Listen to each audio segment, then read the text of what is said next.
Welcome back, everyone, to the After the Scales podcast, episode 28, presented by DJD Graphics. I'm Jacob Dove from Phenom Motorsports, along with Shaun Blight of Canadian Racing Tours. We have a huge podcast today. If you follow sprint car racing and are up with the YouTube and social media stuff, you've heard of Tanner Holmes, driver of the AT&T sprint car. Thanks, Tanner, for being on our podcast. We really appreciate it. No, definitely. Thank you guys for having me. Look forward to chatting. So obviously you've been pretty busy.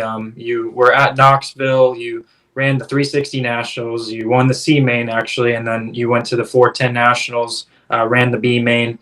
Coming off of that, you've had a kind of a bit of a struggle lately, trying to get past some. They had the crash in the qualifying and some other, tough runs. But you posted out on your Facebook today, kind of like a reset mentality.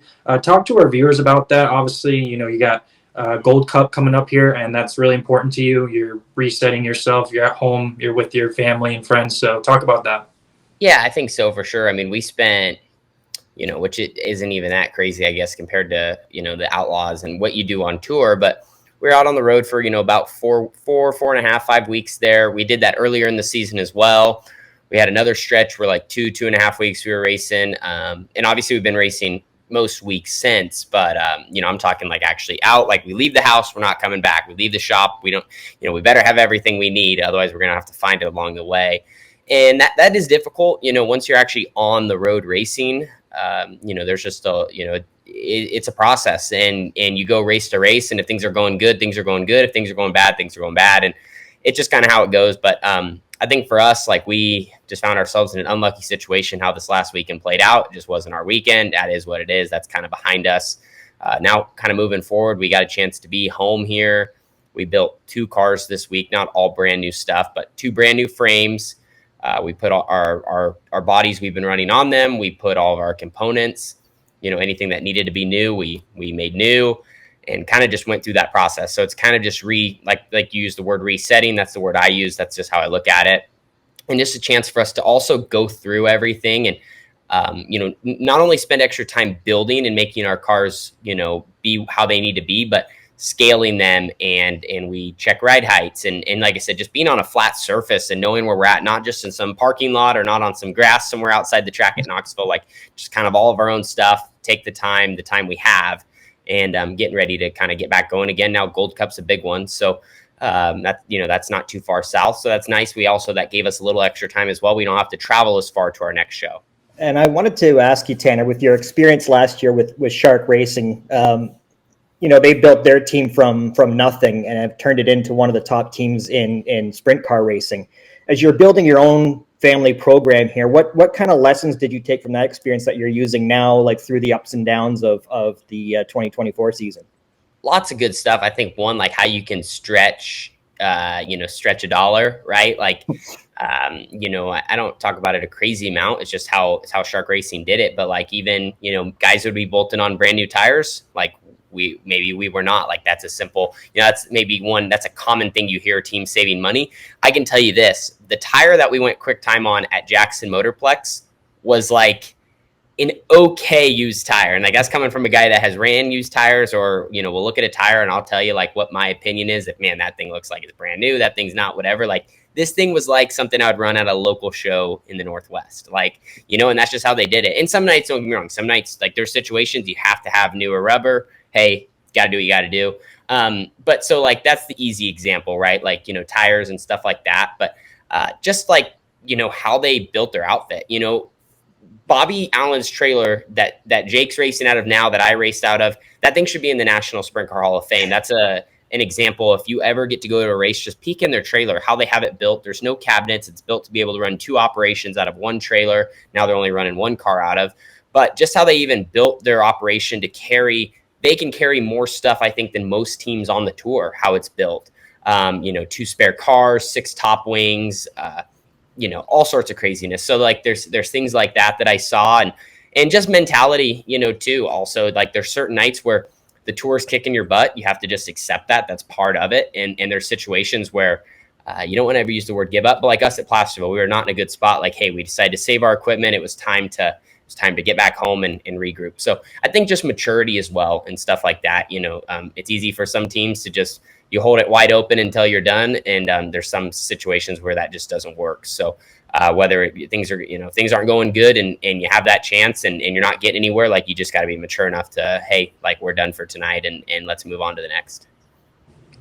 So going back a little bit with your racing career, obviously, you're a West Coast guy. You were running the outlaw karts, and you kind of made your name with that. And then obviously you started your YouTube vlogging and all that, and people really took notice from your videos on how popular you became, and taking that and using it as a platform to really progress your racing career. Obviously, the West Coast is really respectable in as far as racing. If you look at all the top sprint car guys, Kyle Larson, Carson Macedo, Rico Abreu, Corey Day is now an upcomer. So many guys are coming out of California, the West Coast, and making a name for themselves. Obviously, Larson's, the big name. But talk about, you're racing against these guys a lot, out on the road, and how much respect that the West Coast guys are getting now.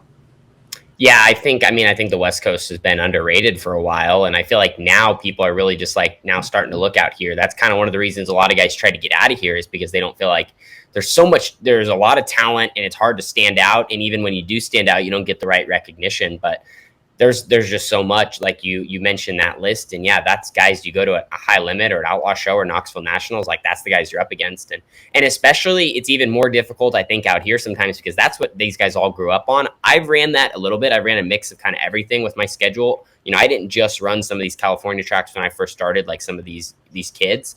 But man, that style too, the mash the gas, the run it hard, the, biking up on the curb, like just don't take your foot off the floor till the checkered flag drops. Like, that's kind of the mentality out here. And that's just why these guys, hey, they can take that and then they can transition it everywhere. I think that's why it's difficult, because, they're so good at that. They learn how to run a car hard, they learn car control, and then they can go to all these other tracks and it transitions. But yeah, no, man, the field right now, the competition we're up against, I don't think it's ever been tougher. And so it's the toughest time for like us to be building our team and trying to take these steps. And that's why you have the ups and downs, but it's also part of it. It's what we sign up for. And it makes it more rewarding when you have your moments, your nights, your quick times, your heat race wins, your top 5 in the main event. Obviously for a team like us, we want to win more races, but those little victories are even more rewarding. You're heading in the right direction when you're beating these guys that, are at the top of our sport. Tanner, I'm sure going into this year, or maybe in the off season, you maybe had some offers to do some other things with other teams. What went into deciding to kind of run your own program in 2024 and try to expand that?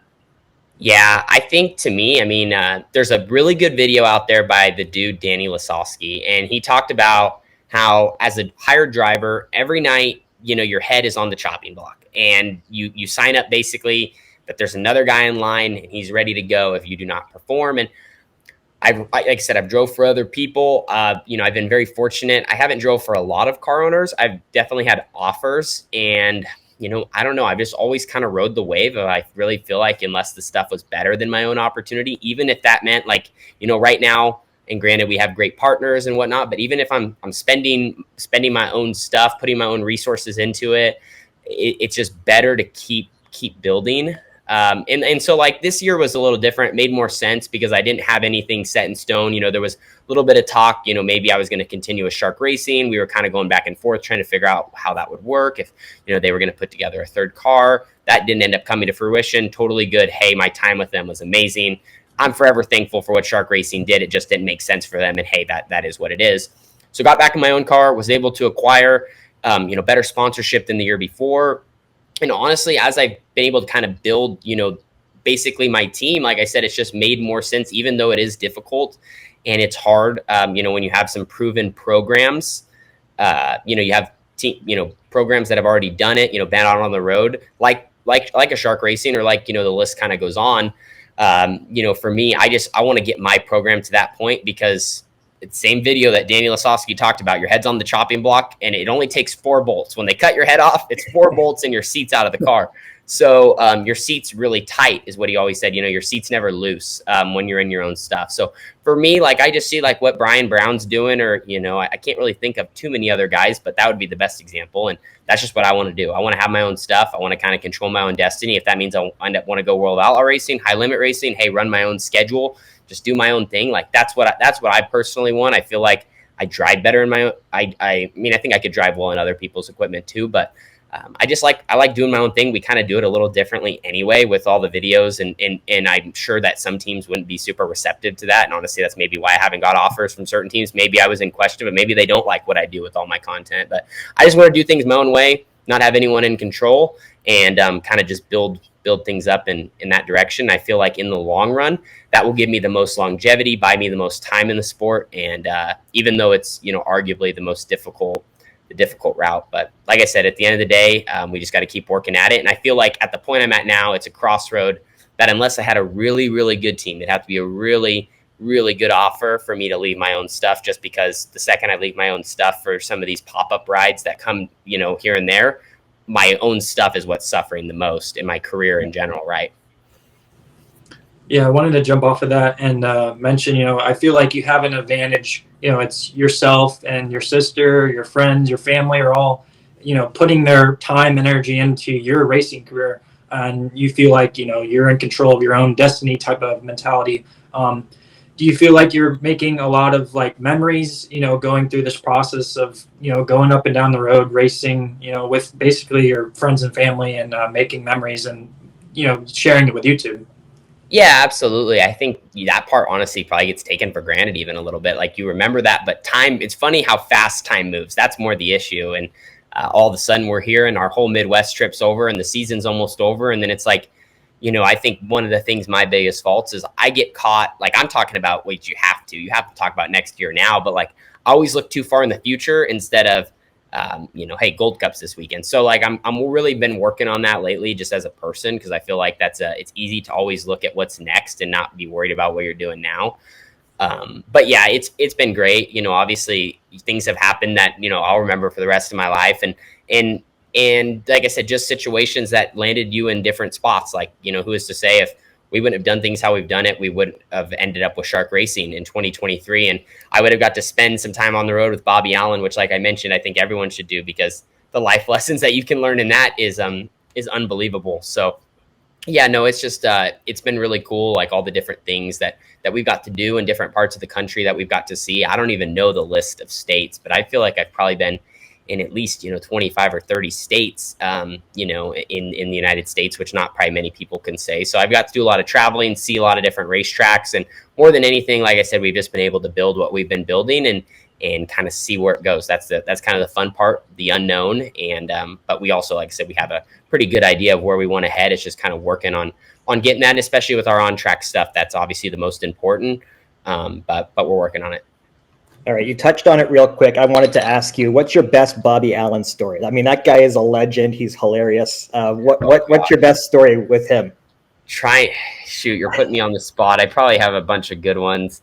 I mean, the obvious is, you know, I mean, Bobby, shoot, every different racetrack. He probably had a girlfriend at every racetrack that we went to. That was, I mean, props to him. That was the only guy I've ever met that was able to pull that off.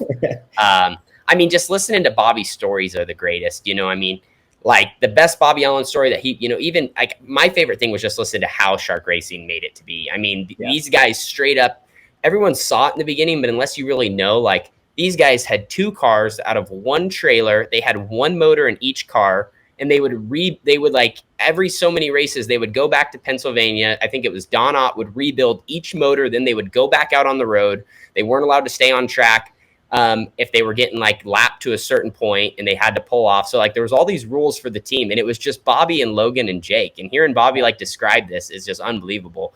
So, you know, just stuff like that, hearing that story. And honestly, you know, Bobby was super easy to drive for. You know, the only time and he wasn't even hard on me, but he would make like a comment or two if I like bent something up. Like at Skagit one night, we went quick time all the way through, won the heat, won the dash. It was one of our best nights, and we started on the pole and ran 4th in the feature. And I just could have ran a little bit of a better race or whatever. But coming off of 4 with a couple laps to go, everything was fine, but it was super rough. And I kind of bounced into the curb and smacked the wall, and I bent the wheel and the ladder.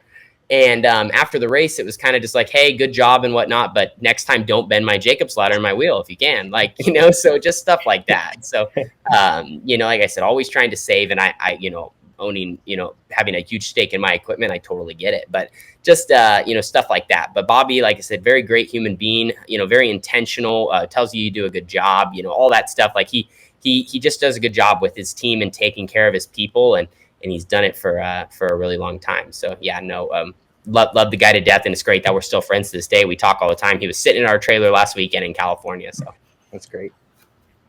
Yeah, it's definitely a very cool story. Obviously, Scruffy's a very influential person in the sprint car racing, and I had the pleasure of talking with him earlier this year back at East Bay, and I asked him where did the $1 million go when Logan Schuchart won the Eldora, the $1 million race, and he said it's all gone. And he said he gave $500,000 to Schuchart, and then he kept $500,000 for himself.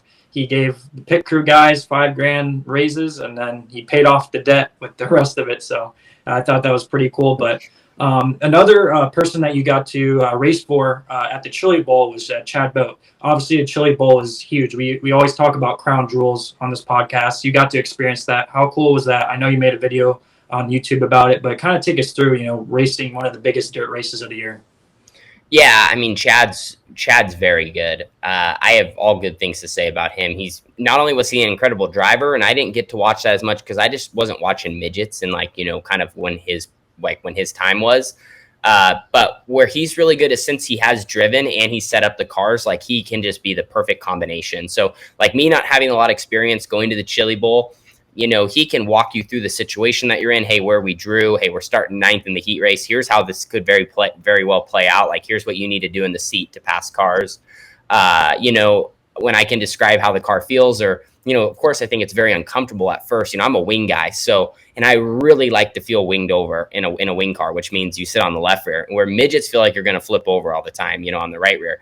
So, just a lot of that, being able to work you through. He's just a very good coach, very good teacher, and that's big. You very well could go drive for some people that it's just like, hey, car's set up, go out there and run, where he's able to, set up the car. And of course, I don't really drive midgets and stuff, so I wasn't really curious too much. Like, I wasn't definitely not going to be like, hey, what are you adjusting? Why are you I'm definitely not questioning or asking nothing. But if it was like a wing sprint car and he was doing that, I probably would have been a little more involved in the sense of just like, hey, what are your thoughts? What are you doing? More just to keep educating myself, where midgets, I just don't know much. Besides they got some coils on them and they got some torsion bars in the back. But yeah, no, really good because, he would able to get my feedback, make his adjustments, and then also, walk me through what I needed to do to manipulate the car and make it better, around that place, as that track's very unique. All right. I wanted to get to the part of the podcast here where I pump your tires a little bit, Tanner, because I'm not shy about my admiration of what you do with your content. I think it's incredible for sprint car racing, the young fans that you're bringing in. And actually, it was my dad that introduced me to you. I didn't know who you were. It was my dad that saw your videos on YouTube first, which is really cool. How did you get the idea to start doing that? And how important is it in your day-to-day to continue doing that? And what drives you to keep doing it? Yeah. So first off, it kind of came to be because my parents were both a little bit, my mom specifically was definitely in my ear about probably gave me some confidence thinking I was a good talker. I should do something. So she was in my ear talking about how I should try to talk in some way and create something. And then, inside myself, I guess, I was just a big fan of people on YouTube. I watched, all these different vloggers and what they did. And quickly I started to realize that I enjoy, for example, there was a kid that was like a professional scooter rider. And I had never, I'm not no professional scooter rider, but I found it super interesting what he was talking about, watching him do these tricks, go to these meetups, no different than if I was going to the races.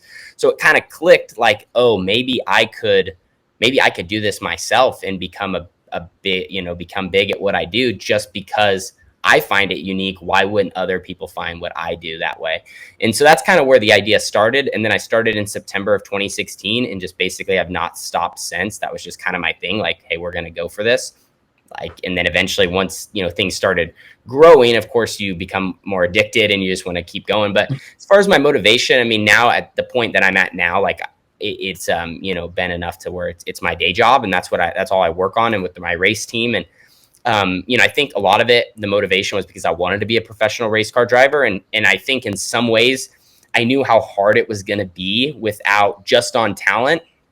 And so my idea is like, if I incorporate my channel, maybe that kind of gives me, two punches, right? Like if I can be a talented race car driver, but I can also have a channel, like this thing's going to completely work together and kind of go the route of like I've wanted to do, which is have my own team and just do that. But so yeah, that was kind of that's the motivation behind it still to this day, is just to make it work and want to get to where, your goalposts are kind of always moving forward.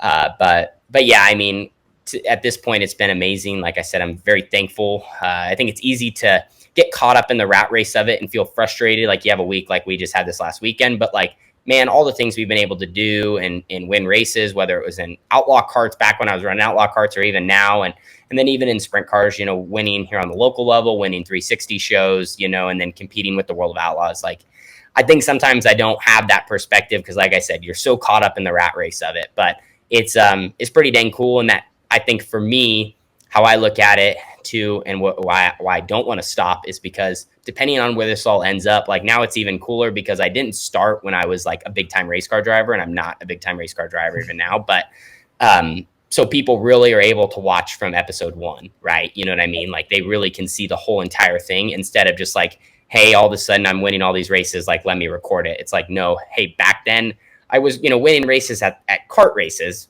and then now, hey, I'm going to try to work my way all the way up. So that's what I think is cool about it. I'm very lucky. I didn't always look at it that way, but that's kind of my motivation to not stop, because like I'm this far along. I need to keep going, but I also enjoy it and I love it, and I'm very, very thankful to be able to do it.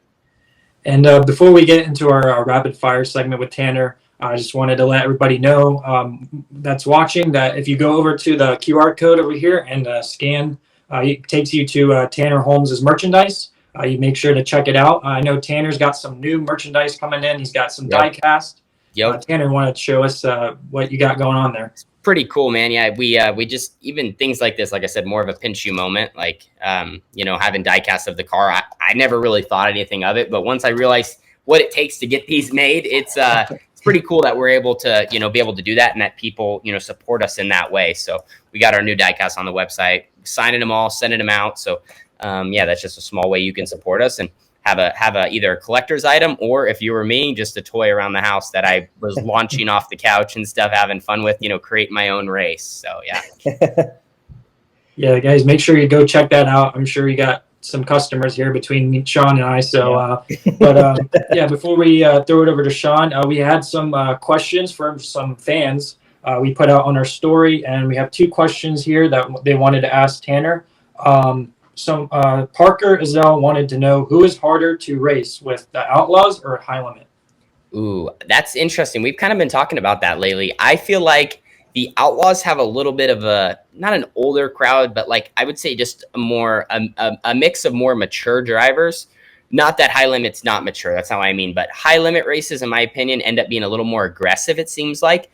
Maybe, you have a couple, younger guys trying to prove themselves that took this High Limit opportunity. Of course, you still have Brad and even Tyler Courtney and stuff like that. But man, a lot of guys that feel like they're trying to prove themselves. And then these outlaw races, to me, it just seems like they're still aggressive, but I don't know. There's just a little more, not room. I don't know how to explain it. The pace on both is amazing. You win either race, it's crazy. But High Limit to me just seems like it's having a few more moments where you're like, oh boy, like things are getting kind of wild. Where High Limit or the Outlaws, they have those moments, but I don't know. Like it just seems like there's just that little bit of extra 2 inches or whatever. It's like we're not for sure going to crash type deal. But I mean, just really hard racing on both ends.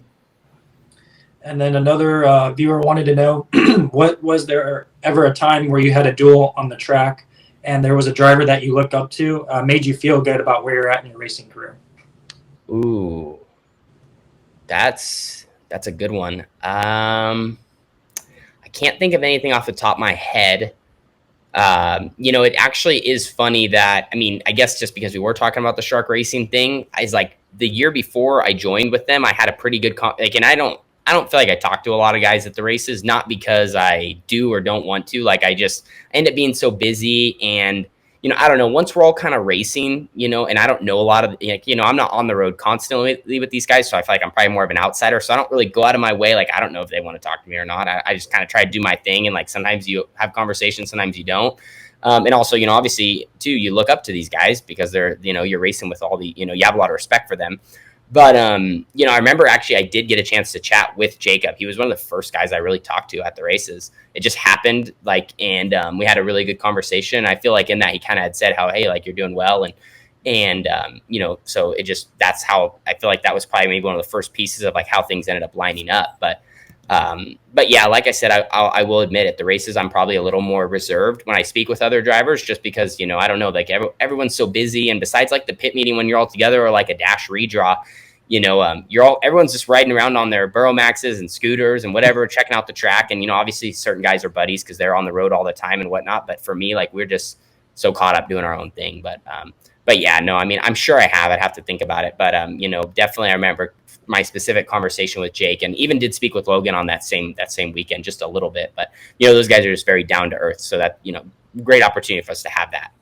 All right. So before we let you go, Tanner, we always do our rapid fire segment. We got 10 questions to fire off at you. You just give the first answer that comes to your head. As always, this is brought to you by DJD Gear. And if you're ready to go, Tanner. I'm ready. I'm ready. Here we go. Who's your racing hero growing up? Oh, Kyle Busch. Easy. Why the number 18?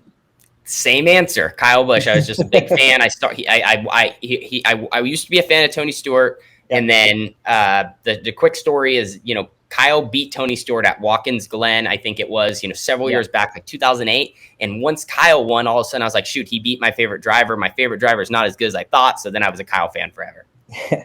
All right. Who is the one driver that you do not want to see waiting for you in your trailer after a race? Oh, gosh. Probably Rico. Rico. He's always posting all the workout stuff, man. He's pretty jacked. Probably Rico. Your favorite place to eat on the road? Favorite? We love In-N-Out. We eat In-N-Out as much as we can. Yeah, we don't have those up here. We need to get on that. Yeah, you do need to get on that. Yeah. If you were a baseball player, what would your walk-up song be? Ooh, walk-up song. Oh, I really like this song. It's called Wings by Malcolm Moore because it kind of tells a story. It's about basketball, but I feel like it kind of translates to racing a little bit. It's really good. All right. Here's some non-racing ones for you. Your biggest pet peeve while driving your street car? My biggest pet peeve is when someone tells me I shouldn't be driving with 2 feet. And I do because I race. So I can't stand that. I feel like it's just as safe to drive with 2 feet than 1, but that's my personal opinion. Your favorite Disney movie as a kid? Cars. Is that a Disney movie? Cars. I think so. Yeah. Pixar. Okay. Yeah. All right. If you could have one superpower, what would it be?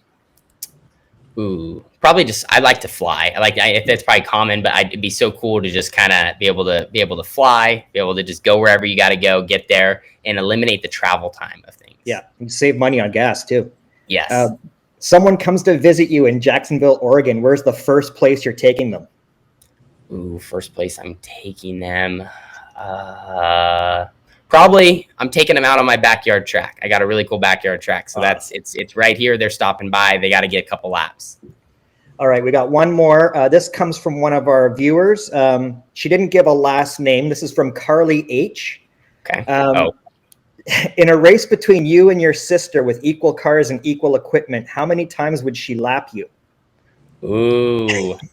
Yeah, I don't know. I don't think there's any lapping being done besides I'd probably just be a good race, but I mean I feel like I'd probably win by a straightaway. All right. We didn't mean to throw Carly under the bus, but she didn't write that one, and we just wanted to have some fun with you. That's a good one. Tanner, really appreciate your time. And I also want to give a shout out to your buddy Matt, who against your better judgment convinced you to come on with us. So check out his Facebook page, MPD Video. Yep. He does a lot of work with Tanner behind the scenes, and I met him at Eldora because I was working with Brock Zierfoss, who was right next to you. Yep. And he and I were chatting quite a bit, and he works his butt off, and a lot of directing traffic. He was like the air traffic controller, clearing out the people so you could come in, and Eldor is a little nuts too, man. They let a lot of people in the pits there. So no, it's that was pretty nuts. It's always great having him. He's been helping the Midwest trip and kind of since the beginning of summer. So you got to have good help in the sport, man. Yeah. Absolutely. Unfortunately, I can't do everything on my own. I wish and I try, but I can't.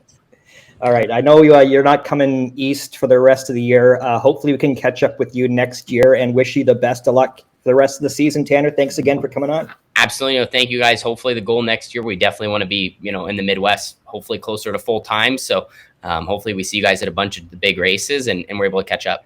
All right. Sounds good, man. Thanks, Sam. Over the Scales is proudly presented by DJD Graphics. From commercial and personal vehicles to racing bikes and cars of all makes, models, and disciplines, DJD Graphics can fully customize your vehicle to suit your needs. For more information, contact Darren and visit his website at www.djdgraphics.com. Tell him Shaun and Jacob sent you to receive special rates. Thanks again to Tanner Holmes for being on our podcast today. We really appreciate it, and we wish him the best of luck at the Gold Cup here at Silver Dollar Speedway coming up. We wanted to let everybody know, all of our loyal followers and subscribers, that we have an exciting giveaway coming out for our 100 plus subscribers achievement.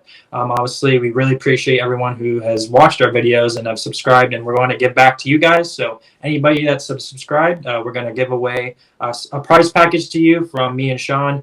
We'll announce the winner early September. I know we're going to have some Canadian Racing Tour stickers in there, some stuff from our guy Darren at DJD Graphics and Gear.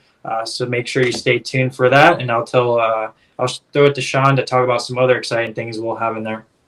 Yeah, so we're going to have some hero cards from a couple of the guests that we've had on, and maybe some smaller stuff too. So you still time to subscribe, get your name in, subscribe to our podcast, and we will announce the actual day. It'll be early September, but we'll announce that at a later date. So get your name in, subscribe as always, like your favorite episodes because it helps us out, drives more traffic to our YouTube channel, which is what this is all about. So excited to have over 100 subscribers and looking to get at least 100 more, I think. Yeah. Yeah, we hope, we always appreciate anybody supporting us, so we want to give back to you guys, and heck, anybody who likes free shirts, hats, stickers, anything, that's always a cool thing. So make sure you enter your name in the hat. And obviously going into some unfortunate news, obviously, if you follow racing in general, you don't even have to follow dirt racing. Everybody heard about the bad news about Scott Bloomquist passing away on Friday morning.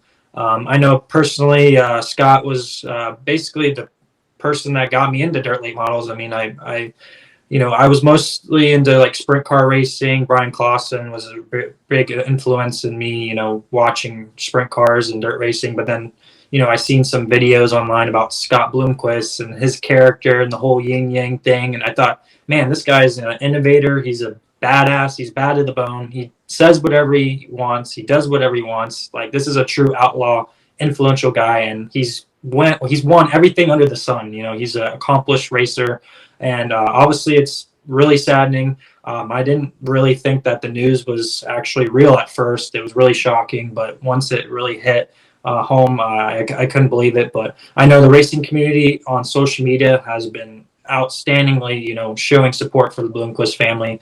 I know personally on my social media, it's been blowing up. I put a tribute paint scheme out there, and people have been showing so much love and support. So anything to do to support the Bloomquist family. I know Shaun had some thoughts too about it. Yeah, just, I didn't grow up around dirt late models, so I didn't see Scott race until the Dirt World Finals last year, actually, and I didn't even know he was going to be there until I got there.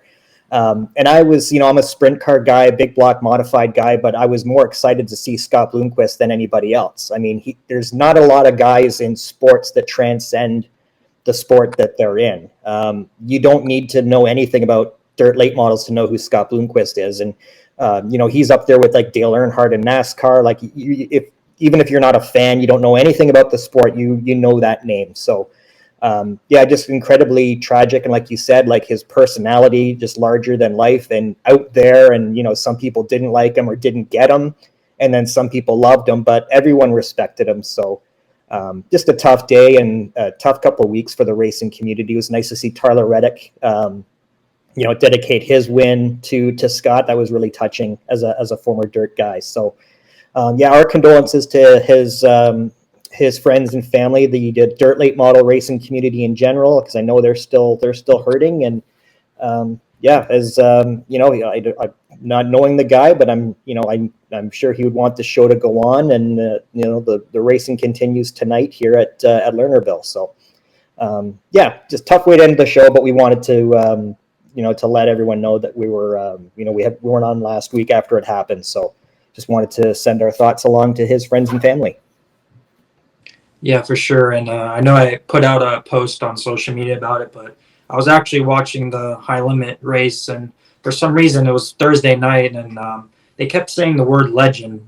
Chase Rodman, who we just had on our podcast not too long ago, they kept talking about the word legend. And for some reason in my mind, I had Scott Bloomquist just magically appear. Here I am watching sprint cars, and Scott Bloomquist comes across my mind. And I just, in my mind, I think, I can't wait to see him get back out there and race with those young guys, with the late models. And then next thing you know, waking up to the news of his passing was really tough. And I know, like 2 weeks ago, I was showing my dad his insane plane collection in Tennessee. And, Scott Bloomquist's dad was, influential in his love for planes. And they have World War II planes that they were restored. And it was just really sad, knowing that something that I thought was so cool would end up being the reason that he would pass. But obviously, legends never die. We're going to keep thinking about Scott no matter what. And the show must go on, and we're going to do the best to tribute to him. So we really appreciate everyone for tuning in to the special Tanner Holmes episode.